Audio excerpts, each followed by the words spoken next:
Hi guys, I'm back for another video.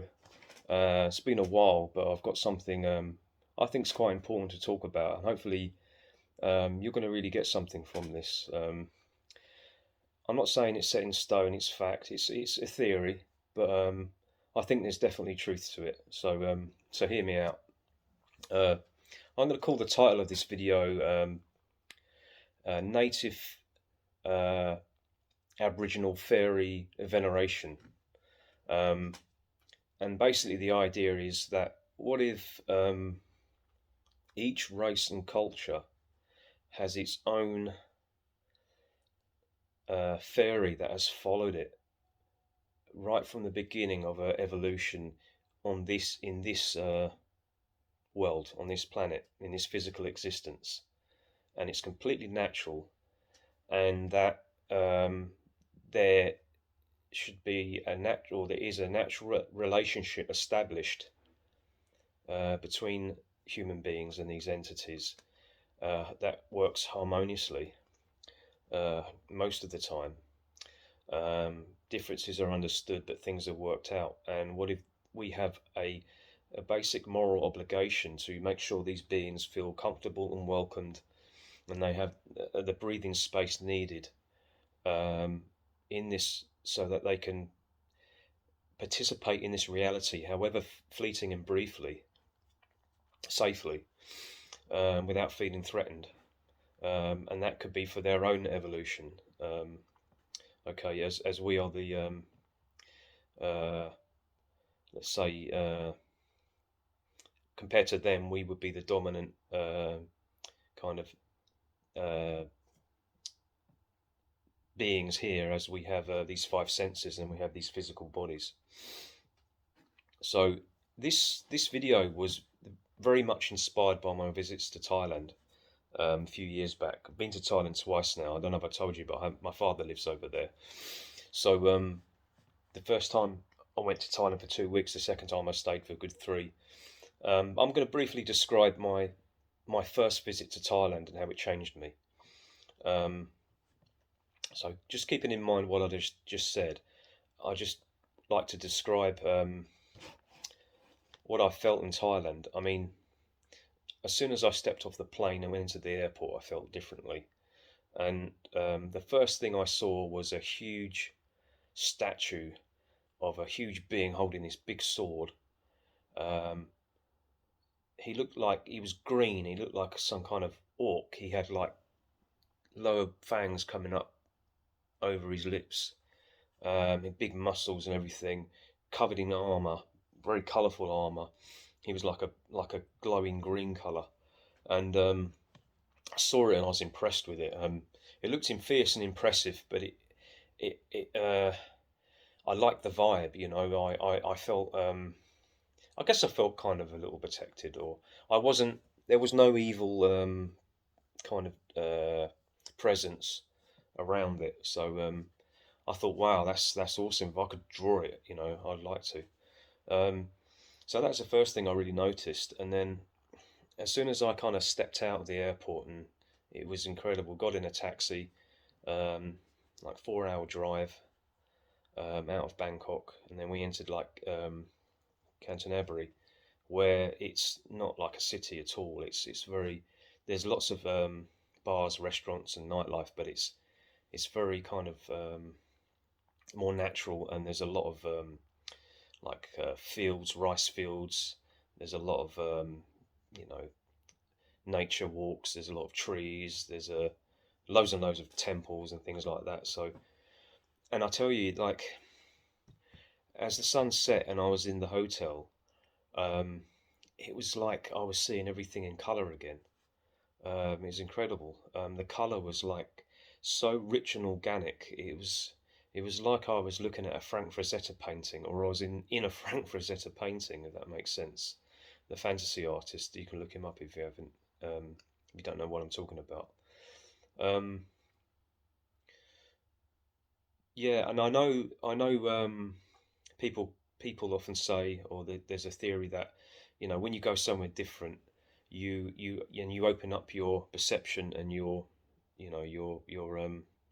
consciousness, that you can maybe you're coding more of reality. You know, maybe you're like your brain and eyes are allowing you to see more, prior to where you're where you lived.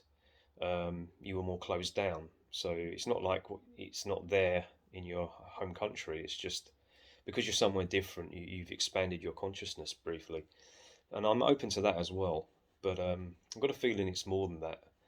Um, yeah, so spent the night at the hotel. Next day, I got up, and in the daylight, and the first thing I noticed when I was walking around actually was a spirit house, kind of towards the back of the hotel, and I found out they were called spirit houses. Um, Later on, and it looked like a little kind of mini kind of temple, a little cozy, little very colourful temple with little statues inside. There's incense burning, very nice, very loads of lovely colour, and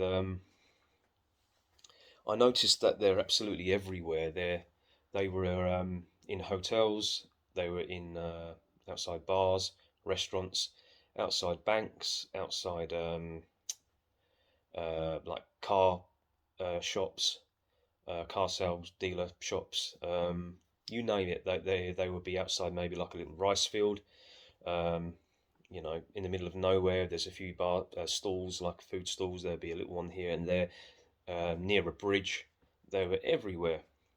Um, I did a little research. I did a little research like a few years back, but I briefly went on the internet, very basic stuff like Wikipedia and stuff, just to look up spirit houses. And it says here, I recorded what I researched a bit. Spirit houses means house for the spirit of the land. Um, and it says here it is a dedicated structure to honour the guardians of the land and to protect them from any wayward spirits.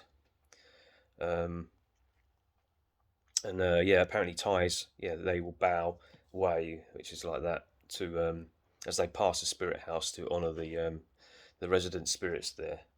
In Wikipedia, it's a shrine to the protective spirits of the place. Same thing.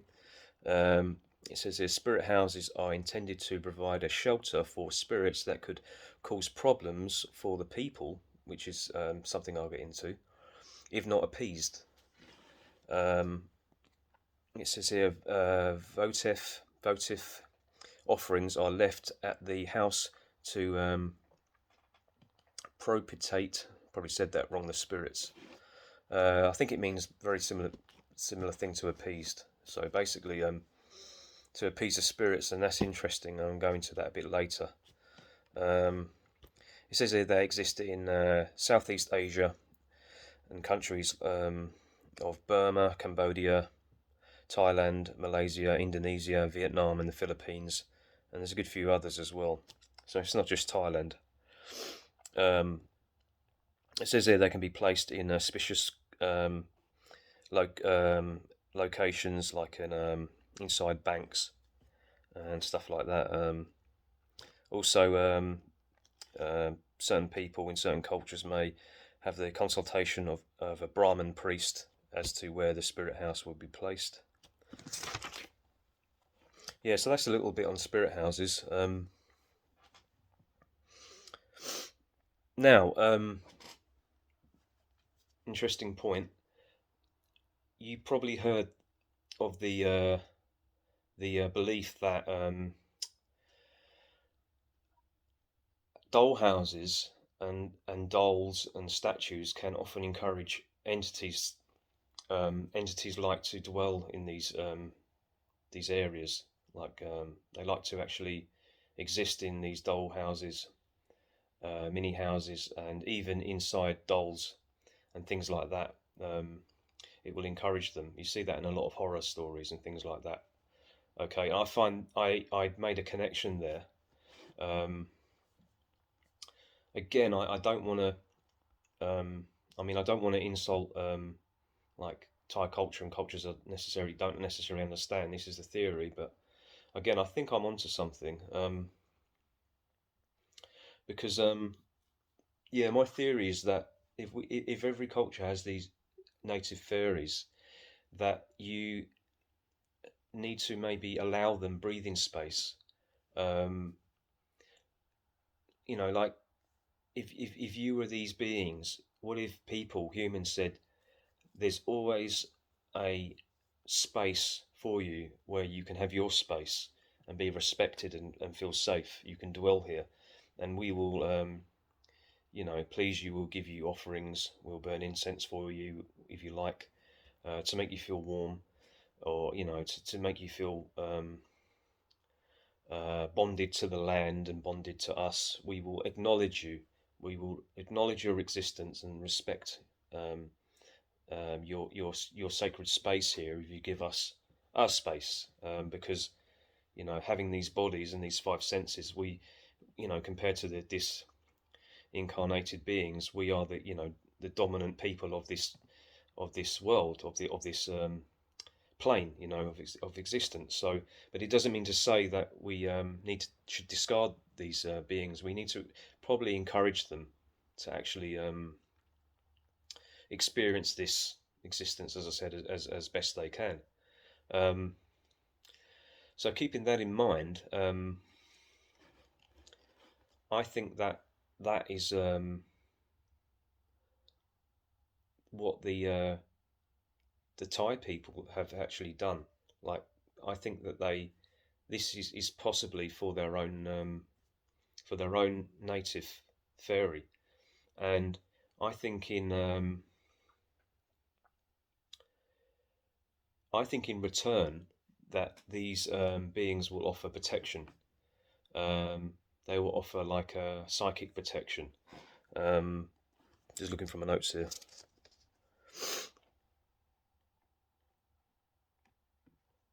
Yeah, because there's like I think with these beings there's like a vibrational connection to the race that they're connected to, and it's they have watched their ancestors, their bloodline, and I think there is a compatibility. There's a certain vibrational resonance within DNA. It is compatible with these beings, and it's interesting, isn't it, that these beings almost start to look like often the race of people that they're associated with, and that's because maybe of the energetic pattern match. I think there's definitely something to that as well, and it probably makes communication easier and safer as well. Um,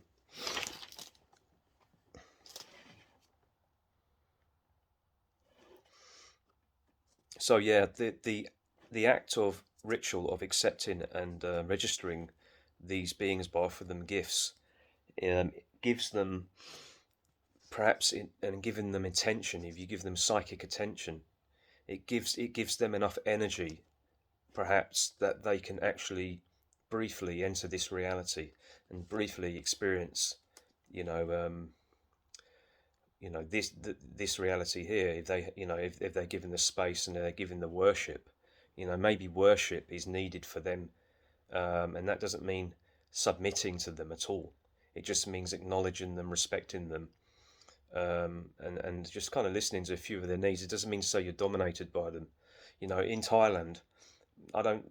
I mean, obviously, I'm not Thai, so I'm not going to understand if anybody is talking about this topic. But it doesn't take up their life at all. It's just they're there. You bow. You offer a little incense, a little food, a little fruit, something like that, and it just looks nice. It's lovely art if you don't believe in it, but it doesn't take up much of their time. And again, I felt very safe there. I felt there was such a positive energy there. I felt almost cocooned in it, and I think that this kind of like this energy field that is created by having a good rapport with these beings. Perhaps just reading my notes here.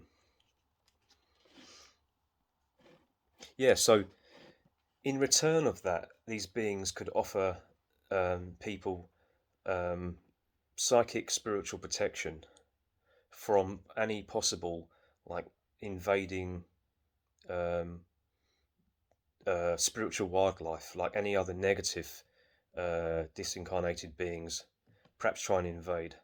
They can offer protection. They can almost be like the supernatural bouncers and security guards for a race and a culture on the other side. Um, they could offer protection that way, to ward off threats, from intruders that maybe many people can't see coming. The supernatural intruders, right? And this can also include like threats from a war, like an invasion and a takeover from another tribe, race, or culture that wants to destroy them or take them over.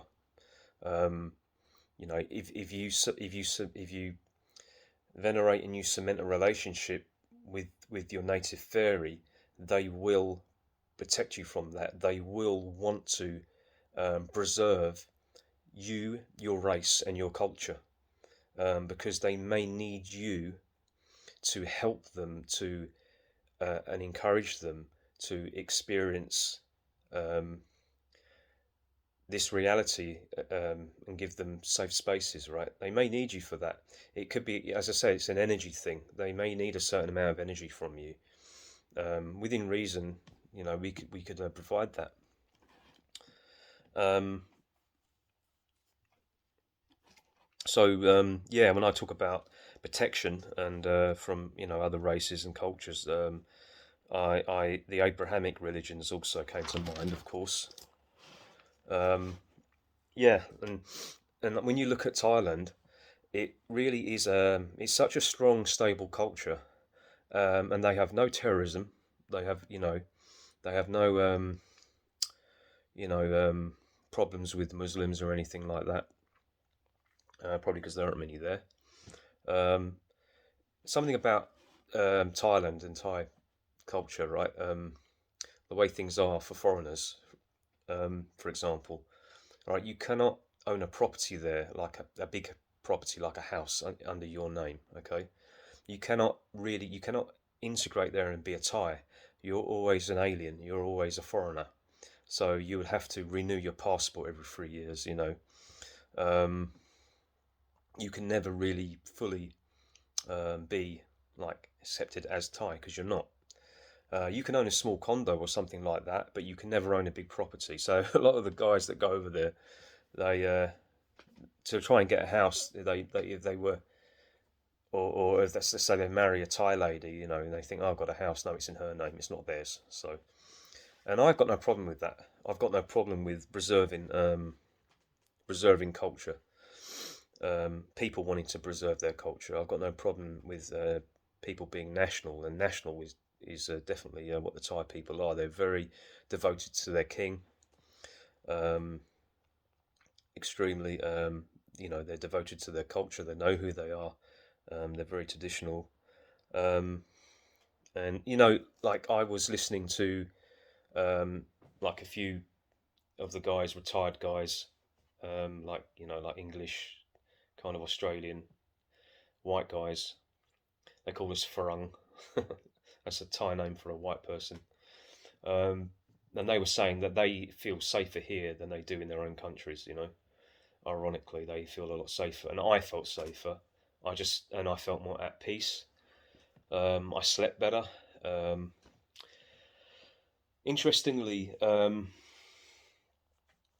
little experience I had on my first night um, sleeping in a hotel.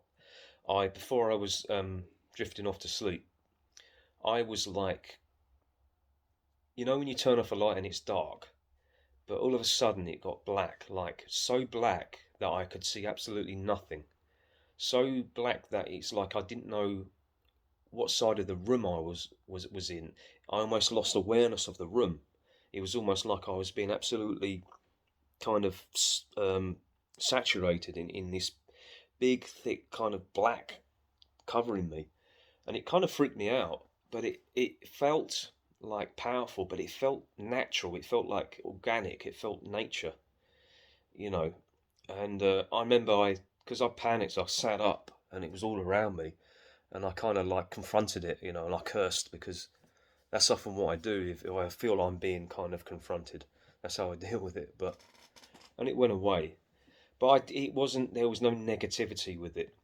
It was almost like something was checking me out. And a possible theory is it could be these native fairy just looking at me, and maybe because I'm a little psychic, I was picking them up and they were picking me up, and they were just checking me out to make sure I was okay and safe. It could be that. You know, I thought I'd like to add that in, and um, on that topic, briefly, I've got a couple of books because I thought of this. I dug this up yesterday. This book is about a guy. I think he's an Australian guy that was in the Thai jail. He got busted for having drugs on him. Originally, he was selling weed, cannabis, and then I don't think it was his, but he got like set up. He got caught with heroin on him. Someone put it in a statue or something, and he thought weed was in the statue. I'm not 100% sure, but so he got sent to Thai jail for having heroin. They thought he was a heroin dealer. And here's the book, The Damage Done. It's kind of it's pretty depressing. It's about the inside of a Thai jail, and as you may know or not know, Thai jails are not a place you want to be. I would be, it'd be a nightmare. I definitely wouldn't want to be in one. But towards the end of the book, right towards the end, because this guy goes through hell and back, and he's quite a character. I've got a lot of admiration for him, and a lot of respect. But again, he saw the ugly side, that I never saw and I don't ever want to see. And let's be honest, there's an ugly side to everything. There's a polar opposite in life, in cultures, in people. No one's perfect. Everyone has a shadow. Every culture has their shadow, right? But there's interesting scene when he was in his prison cell before he went to sleep. And interestingly enough, this is very close to the time he was actually due to be released. Now, I think he got a king's pardon, so he was released a little earlier. And but he saw entities, and I'll just read this little clip here. It says here, one night I dreamed of voices. They were chattering away to each other in a strange, high-pitched tone. They became so loud that I eventually woke, but the voices were still chattering.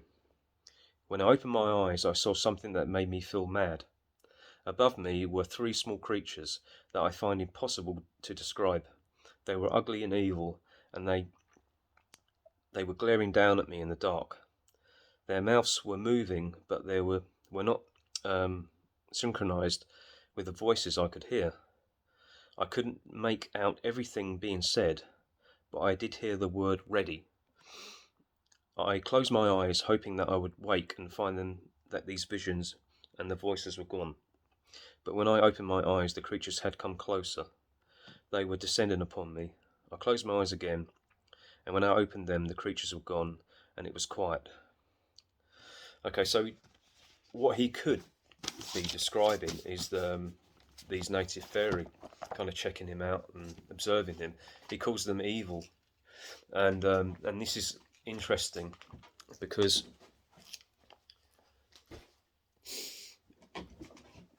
maybe because he's not of their culture, they are hostile to him. Maybe this is what happens. I'm going to get into this a little bit later. I'm trying to kind of flow with the notes I've made as best I can.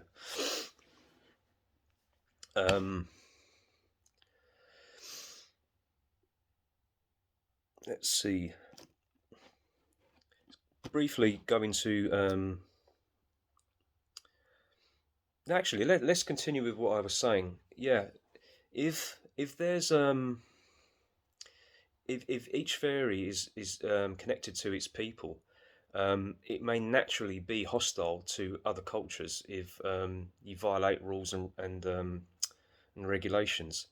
We don't know how integrated these beings are with each culture. Maybe again, every culture has its shadow, but like Thailand, drugs are very strictly forbidden. Now I know probably a lot of people turn a blind eye. Maybe please turn a blind eye to these things, but like even weed or something, or cocaine or something over here in the UK that is considered really, misdemeanor, nothing big deal, slap on the hand. It can be really heavy over there. They can really send you, pack you away, lock you away, and jail over there is nothing compared to here. Jail is maybe worse. It's worse than death, maybe. It's hell. So that got me wondering, because they do say that drugs are gateways to negative entities, right? Um, so maybe that's, for the best. Maybe that's part of this. I don't know, psychic protection. Maybe these beings insist. I don't know. It could be a joint effort. It could be very unconscious, but it's just something I thought of as well. So yeah. So moving on, reincarnation and native racial fairies. So um, again, going to family lines, bloodlines. These beings watching your ancestors and everything like that, tracking you. Um, and you developing a vibrational connection with them so they're compatible.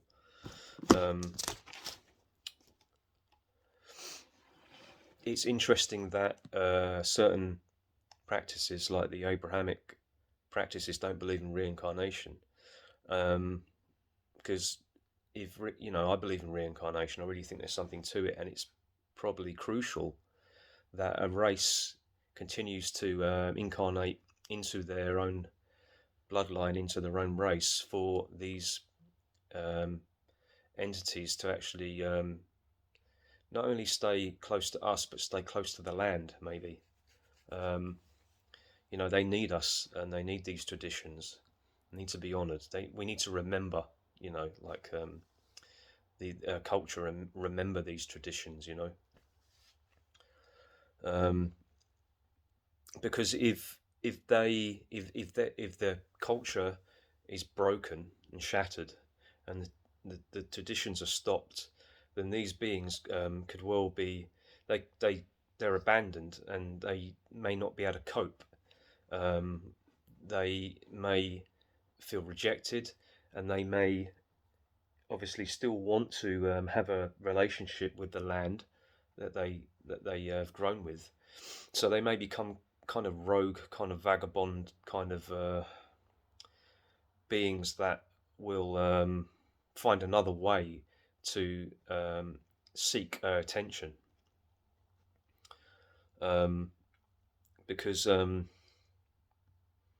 yeah, if you look at Abrahamic religions, they seem to have a lot of problems with what they call their demons, possession and things like that. In Islam, there's possession with the jinn. In the Christianity, there's talk of possession with demons. I mean, apparently the Roman Catholic Church is riddled with it. And then obviously the whole paedophilia thing comes into mind. Is that a symptom of possession, or negative interference with these entities, as almost like an act of revenge for being rejected? Um, so yeah, I just made a note here. Are the Abrahamics the victims of a rogue, vagabond, bitter group of fairies who have turned on humans, right? Because yeah, look at Islam, right? It's not that old, and the very word means to submit. So keeping that in mind, it means that it has most likely enslaved indigenous cultures, right? So, and whitewashed their memories and their traditions. So that alone, um, yeah, because let's say jinn are native to the Middle East, then they have a tie to that land, that area, and a tie to the racial group over there, right? Because yeah, we have the Quran Bible, and it speaks about the jinn. It's fascinating, but the Quran Bible is not that old compared to how old we are as humans. So these jinn were there, you know, probably since before humans, it says, and they may have watched humans enter this reality as walk-ins, and followed them ever since. And then these acts of Islam, they often say that these religions, like Christianity as well, they were caused by hateful um, beings that wanted to turn man against each other in war to show, like the Quran says that they God said that we're superior to these jinn, and then there was one that said didn't believe that and he wouldn't bow. God asked the jinn to bow to us, and this certain jinn refused, and he had a lot of followers that agreed with him, and he was going to basically prove that his race are superior than humans by basically like manipulating us, getting us to war with each other, and almost like stunting our evolution by doing that. To prove that he can outsmart us. And well, when you look at the Islamic religion, you know, again, war, you know, uh, basically submitting people, causing conflict, causing bloodshed. Same with Christianity. So yeah, so maybe the racial Aboriginal jinn of that land turned on their own people, and to punish them for what they were doing, because they were misunderstood, perhaps, and they were no longer saw for who they were. They were not tolerated. They become subjugated. And the same for Christianity in Europe. We had our own native fairy, and maybe they turned on us when the Christians come and tried to destroy our culture and our religion. We misunderstood them. We thought they were devils, the work of the devil. We rejected them, so they rejected us, and then they turned on us. And again, this whole negative influence of possession and things like that could be them acting revenge upon us. So that's another example.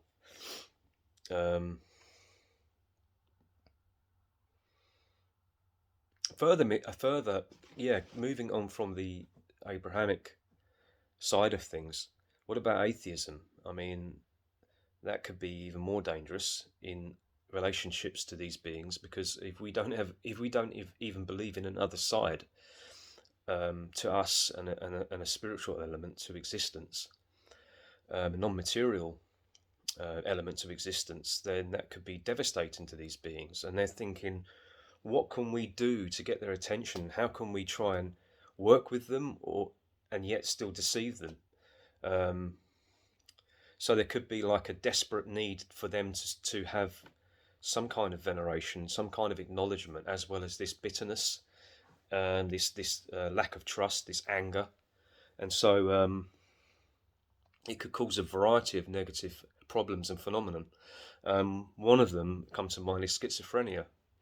The cases of schizophrenia, I mean, it's well known in the West, in the European countries. It's a big problem with people hearing voices, multiple personalities. I mean, that fits the bill of kind of possession in other cultures, and it could be the same thing, just misunderstood.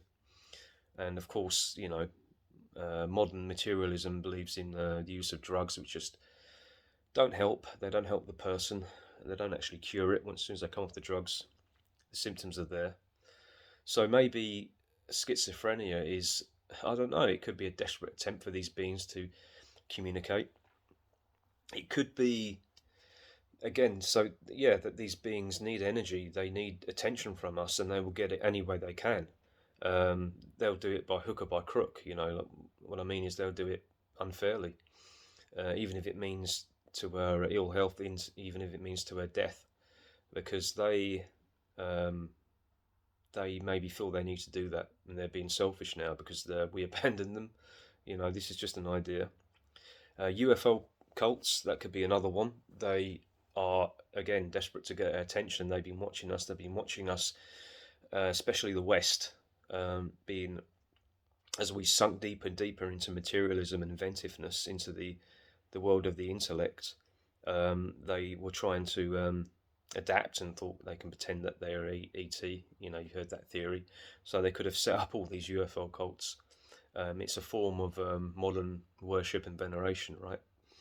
They're just lying and saying they're ET. So there's another one. Again, yeah, wars, like things like bad luck, failed crops, of the past, plagues of the past, things like that. These could be all symptoms, the Black Death and things like that in Europe. Um, mass psychosis, madness, mass madness. These things they could be the works of these beings. Um, as I said, the holy wars could be a punishment from them. They punished us with holy wars through the Abrahamic religions to not only punish us, but also to harvest our energy through death energy. You know, and that could have turned them very dark. A lot of them may not have, are not the same beings they were. They're not innocent. They may be very tainted because of this. You know, yeah. Just looking through my notes here. Covered possession. Yeah. So, like everything, I think with these beings, there's probably basic rules of conduct that you need to understand. They're not like you. You're not like them. You have your own lives. You have your own evolution and destinies, and it may not mix with these people, but somehow maybe there's a thread. There's threads of connections between you and them. And you know what? Kind of made me think of this is I like reptiles, and I like big reptiles like Komodo dragons, crocodiles, alligators, and things like that.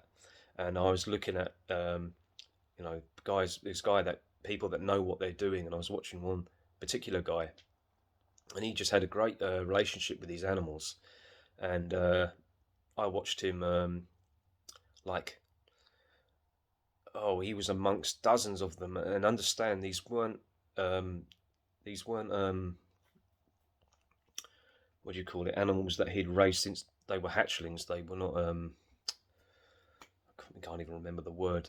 They were not they were wild, basically.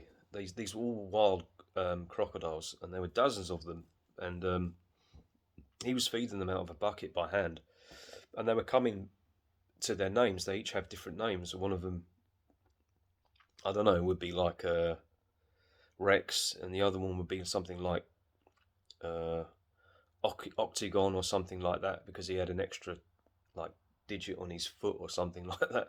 And they would come and they would wait patiently. He had like a stick, like a little, nothing really big, and it would be between him and them. And they would come by name. They would know to wait, open their mouth, and he would chuck the food in. And he would do that one by one, and there was like 20 around him. And then I looked in the river, or you saw in the river, sorry, and there was dozens of them. And so it's incredible. And he said, you have to understand, if you act foolish and you make the wrong move, they will tear you to pieces. You just have to study their behaviour, and you have to be very respectful and know that they're not like a dog. They don't love you like that animal can. They can't really love you in that fashion. And you always have to understand that. There was another clip. He had another alligator. It was a crocodile, I think.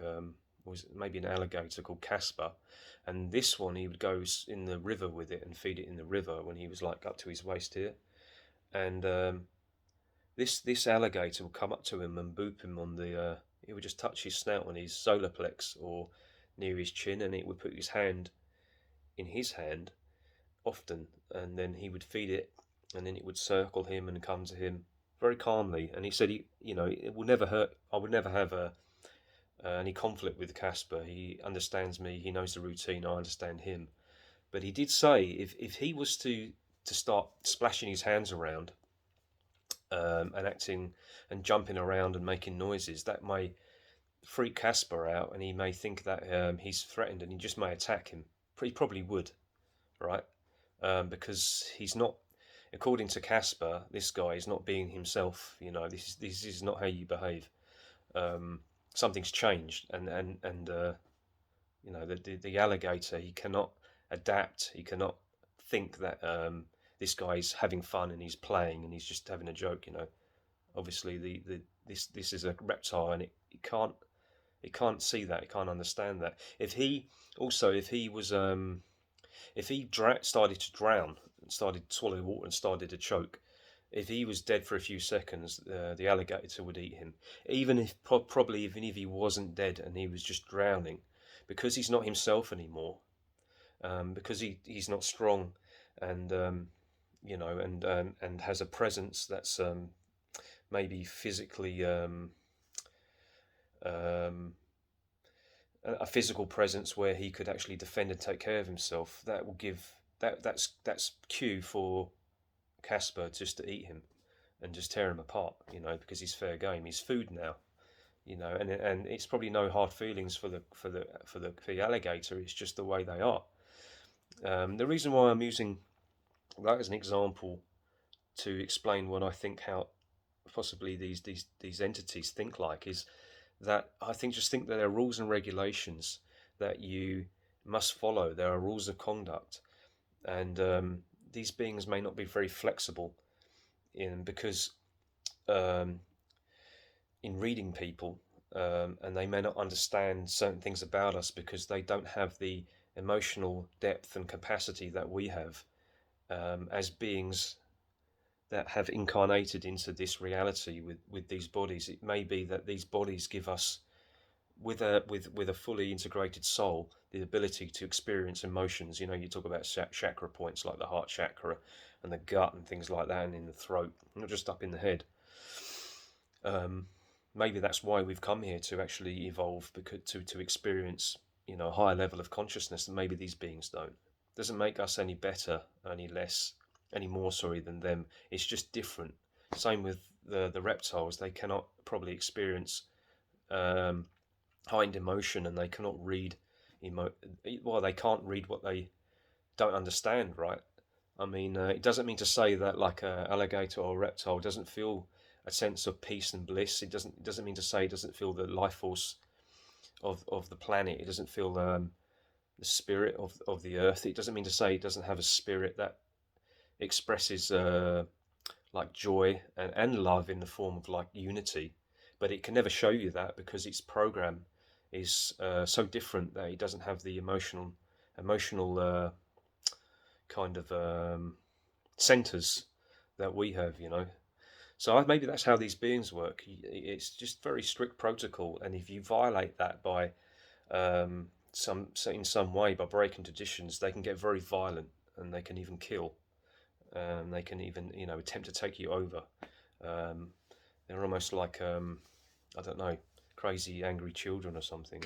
I don't mean to be insulting against them, but yeah. So I think that's important to consider, and yeah, I think the example of the crocodile and alligator maybe could be like a good way of how you would want to think of these beings. Be very careful. I want to talk briefly on this all connects, by the way, Rudolf Steiner, and his understanding of how we existed before we incarnated in these bodies. He calls it the old moon evolution, because according to him, we were discarnated entities. I spoke about this in other videos as well. When we weren't part of this reality, when we weren't part of what he calls the mineral kingdom, I say when we weren't organic, when we were like these disincarnated entities, when we didn't have the gift of intellect, which he said that when we had our intellect, it almost created a barrier between the old moon evolution and this evolution, and the entities of the old moon evolution, because according to him, these entities are our ancestors. We were like them. We lived side by side them in the old moon evolution, and reality was different because we weren't solid. I believe we would communicate through visual means. We didn't have language, so we would know what everybody's thinking. We would know everybody's intentions. The intellect kind of like firewalled us off from that. it's a different way of understanding and a different way of knowing something. You know, when they say like your heart, follow your heart, not your head. The intellect is just a different. It's a different creature in itself. Yeah, so that's interesting, right? That he believes that we live side by side with these beings, and they were our ancestors, and this old moon evolution is still there, and these beings still exist, um, and they we can communicate to them through our dreams, through the dream world, and they do communicate with us through our subconscious, and I believe he said that they can be responsible for uh, subconscious urges and impulses, especially maybe if we are not aware of our subconscious. We have no relationship with our subconscious, right? Um, you can symbolize that as the right brain in the physical body, right? No relationship with creativity or and art and things like that. But thinking of that, what about the mediums, of the past, the shaman, the wise people? These people were the people that had more of a direct communication with these beings of the old moon evolution.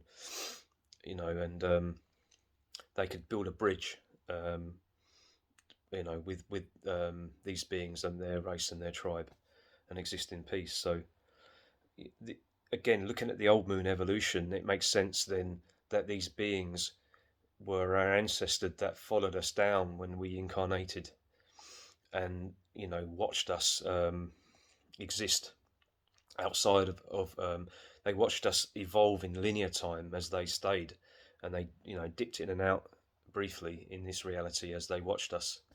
I mean, that's just imagine that. If you were one of these entities and you lived outside of linear time, it's almost like you're watching perhaps the evolution of your ancestors. You would call them your people, um, evolve from perhaps living in caves to to even changing, their bodies changing, right? Like in Europe, from a Neanderthal hunter gatherer to a modern human. You watch them sing, you watch them dance, you watch them made art, you watch them paint pictures of, you watch them hunt, watch them paint pictures of their animals on the wall that they hunted. You you watch them paint pictures of you on the wall, because they remembered the old moon evolution through dreams, that when they spoke to you, when they visited you, when the shaman, the wise ones did. Um, you watch them bury their dead. You watch them mourn. You were a little confused of certain emotions that they had, and you wanted to kind of try and understand it as best you could. And through this time, you briefly flitted in and out of physical existence as they gave you that space, by acknowledging you and by venerating you and respecting you. You had that chance to, however brief, just to briefly experience that, and spaces and allocations were given to you where you were safe and protected by these by your ancestors. Therefore, you would protect them, wouldn't you? You've watched them since they first entered this reality. Your devotion to them would be so important, and that's why you would absolutely 100% want to protect them from an invading tribe or something like this. You may not have the emotional capacity that they do, but you would be motivated to guard them, because it also, for selfish reasons, because it can guarantee your own evolution and your own. You've tasted this reality. You've tasted certain pleasures, maybe, however fleeting and briefly, and you wouldn't want to let that go. So if you had you know um, other kind of disincarnates that want to try and influence that culture in a negative way, you would get rid of them. An invading tribe, with their own native fairy, you may push back, and you may try and fight against those native fairy to protect your people. I find that very interesting, and I'm sure there's truth to it. Um, and conflicts between fairy and humans, are probably completely natural, and it's something that, challenging as it is, it's something that we, will overcome, and we will create, in the end, a harmonious relationship. Go through problems. Everyone has problems, but maybe, it's just part of being human. Maybe that we have this other side that we have to tend to. Um, yeah, just briefly, another thing find interesting. Why is it that you have the fairy circle, you have the fairy forts and things like that, and when they're disrespected, when people build over them, when performing roadworks and stuff like that, you always have car crashes, unfortunate deaths, bad luck, like curses again, because we're not understanding them, we're not giving them their sacred space. The fairy circles could be a huge spirit house for them that maybe we built for them, and now we've forgotten it. We don't know who they are. Can you think about that? If they're watching, if they're outside of linear time, they can go back and remember that this is when they remembered us, and what's gone on now. How do we get their attention? How do we wake them up? I mean, we need to maybe punish them, show them some tough love, sorry, so that they finally kind of come back to us or something. Another thing I thought of was angels. Why don't angels come and intervene and kind of try and correct things and save us? And I don't know much about angels, but my understanding is that maybe they are so like high up in the was it polar opposite? They are so far removed from us on a vibrational energetic level that it's almost impossible or very difficult for them to come and intervene. They're not vibrationally compatible, you know, to with this plane, as with the fairy and no, those types of beings. They're very close to this plane, and they're there for a reason. Just like we are. Everything's there. Everything happens for a reason. The angels are really kind of like far removed from our evolution. They are, the most high of the Luciferic beings, as Steiner put it, from the old moon evolution. If they were to come down and intervene, it may do more harm than good. It may cause like a negative ripple effects within a destiny or something like that. So maybe that's why they don't.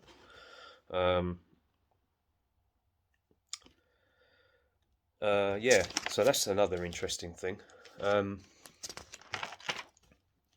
That's basically all of the video, all of my notes. Just one thing I want to add is, it was hard, really hard, coming back from Thailand on both occasions. Um, Again, I really did feel like the energy, and I felt the protective force of that culture. I did feel it constantly. Um, I probably told you in other videos, but I am on and off. I've experienced what you call sleep paralysis, like ringing in the ear of different frequencies. I've seen things at the corner of my eye on many occasions. I feel like I was being pulled out of my body. I've had something grab one of my ankles and like try and feel like I was being pulled out of the bed. Um, I've had other experiences that are positive as well. Many of them are me not understanding me, my energy bodies and things like that. Um, but I've had feelings of in my peripheral, a force just bearing down on me, with strange sounds, and it was very confrontational. A lot of these forces, and I never had that in Thailand. Ringing sounds I never had. I slept peacefully. I felt enveloped. Is that the right word? In a protective kind of field, very organic. As I said. And as soon as I got back from into the UK and I entered London, it was just everything was in black and white again. There was no colour, dead energy. I just felt a dead energy. Um, everybody just felt so. I felt so lonely, and just being honest, everybody looked so lonely, and everyone's just on their phones, and everyone was just dead. There was a dead energy there, as well as a darkness. It was sucking me, Something was just wrong. It was a spiritual darkness there, especially in London, and I just couldn't shake it, and I just didn't understand, kind of at the time, until I really thought things through. You know, looking in London, it was like a like a multicultural kind of decaying soup. If you could describe the color of that soup energy wise, it would be like a dirty brown, like feces is, you know. But if you look at if I could describe the colors, of the energy in Thailand, it'd be like a beautiful Frank Frazetta painting, organic, full of life, full of color. So I have another theory that take the UK. Not people. A lot of people may not agree with this, but we live in a multicultural, well, kind of society apparently. But Europeans, we don't really know who we are as a collective anyway.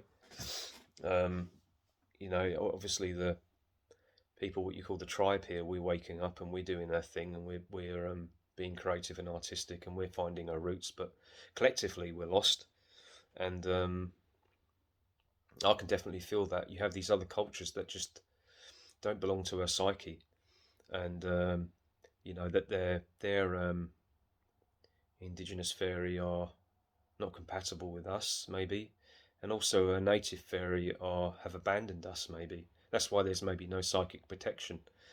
They are there, but we're not listening to them. Um, so that's basically the end of my video. I'm not going to ramble on anymore. Hope you got something from it, and I may have left pieces out, but I was kind of rushing with my notes, and I just hope when you think of something, you quickly scramble the note down so you don't forget. So it's a bit jumbled up, but I hope it made sense, and I hope you get something out of it. I think it's an important video, and I'm gonna hopefully try and expand on it, especially with Steiner's understanding of the old moon evolution. I'm really interested in that, and just try and think about these beings and how they've treated us. Apparently, well, we have to think maybe how we've treated them. Nothing is one-sided. There's two sides to the same coin, right? And I think that's how we have to treat it. We have to be adult about it, and maybe if we as the tribe just try to venerate these beings positively. I mean, I've watched videos. I mean, one lady on YouTube, she had great relationships with the fairy and the fae, and she would burn incense or make offerings near trees and things like that. She would really feel these beings often, and it's interesting, isn't it, that I also like to add, these beings often like to dwell in isolation in places like caves and outside in nature, but also like in abandoned houses and buildings and things where there's no one around. You see that in apparently in the Middle East with the jinn, they're often in dark caves and things like that, and abandoned buildings, and you hear that in Europe as well, and when and she rightly said this lady who's a pagan, she said that when people go into these houses and places where they apparently these beings exist, they go in with a certain attitude, especially a Christian one, when they're saying, like, in the name of Jesus, get out, demon. I mean, what do you expect? And her understanding is these beings to say, well, if that's what you want, that's what you'll get. Because I'm tired of this. I've been experiencing this, that time in, time out. God, you fail me every time. So I'll give you a demon, then I'll give you possession. I don't care. Who care? Who? Why should I care what happens to you and your body? I'll violate it then. Or if you if you are respectful and you remember, all of a sudden, my God, that relationship can open up. You're just on the wrong side. There's a dark light to everything. There's like an amazing like protectiveness and grounding within nature that you can experience with a large, powerful reptile, and you can feel kind of that safe, as in safe with nature, that you feel one with nature. They have a very, there's loads of energy in them. They an ancient energy, especially. I mean, I've never been up, never really stroked and been close to a big crocodile, but large snakes, pythons, and things like that. When you feel them around your neck, when you actually make contact with them, it's amazing. But you cannot pretend that they're a Labrador, and you cannot like sleep in the same tank with them and sleep in the same bed and expect your cat to be in there in the morning if it sleeps in the same tank with them. You have to understand their rules and regulations. Same with these beings. So um, another thing is the whole idea of the brownie. Brownies is, I think that's another type of fairy. Um, they are often found in houses. They like maybe a certain location, an area of the land, so they exist maybe in someone's house, and then um, people maybe they follow again bloodlines of families. So people may have known there's a brownie in their house for generations and generations, and they love their brownie, and their brownie protects them and likes them. They have a meaningful relationship. But if you have like a stranger come in, the brownie checks them out, and they may get freaked out until the brownie accepts them. But if you have a very hostile person that doesn't like the house of the people, the brownie may try and intimidate them and kick them out. It may, try and inflict pain on them or something like that. So again, the whole concept of the supernatural security, supernatural bouncer, you know. And what comes to mind? Actually, glad I remembered this. There's a series of books, and they're great books. They're written for children and adults as well. I think his name was Joseph Delay, something like that, his surname. He wrote a series called The Spook's Apprentice, and there was a being in his house called a Bogart, and it really reminded me of the brownie. I don't know if they're real. I'll have to look them up. I think it was called a Bogart, and it was like a discarnated entity that was the guardian of. It guarded the house and the garden, and I think there was a scene when the lad was going to step in the garden before the spook, and he said, "No, no, no, don't. You have to be introduced to my Bogart. If you were to step into that garden and try and walk in step through the gate and up the path, and then try and enter my house, that Bogart would come and tear you to pieces. You would literally be ripped to pieces, you know." And I'm sure there are stories of people being torn to pieces by demons.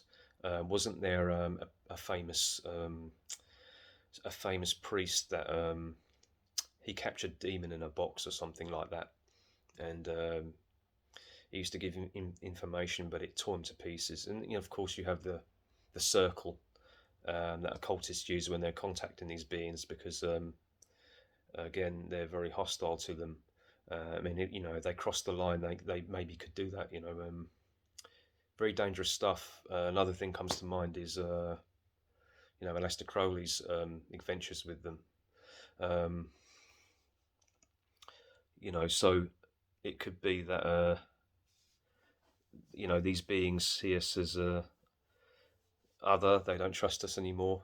Another thing I was going to think of, and it just slipped my mind. Yes, um, Solomon's Temple, and Solomon, and the story that he enslaved a load of jinn to build these temples, to move these heavy stones and stuff, and he enslaved them with a ring, right? You look at that and you're thinking, morally, that's not very good. That could be quite cruel, and maybe it gave, that could have triggered a lot of bad, like relations. Like it could have triggered holy wars. These jinn could have punished humanity after this. Or certain racial groups anyway. Yeah, I remember to throw that one in there. Yeah, so that's basically it. It's just a new kind of way of seeing things when it comes to these beings and the problems that we've had in the past. With them, and that we probably still do to this day, especially in the West, I think, because more so in the West, they're more misunderstood, and hopefully we will build bridges again, positive ones, for the benefit of us and them. All right, that's that. That's the video. It's been quite a long one. Hope you've kind of been with me all the way. Hope you enjoyed it. Hope you get something from it, and I'll see you on the next video. Okay, everybody, take care. Cheers. Bye.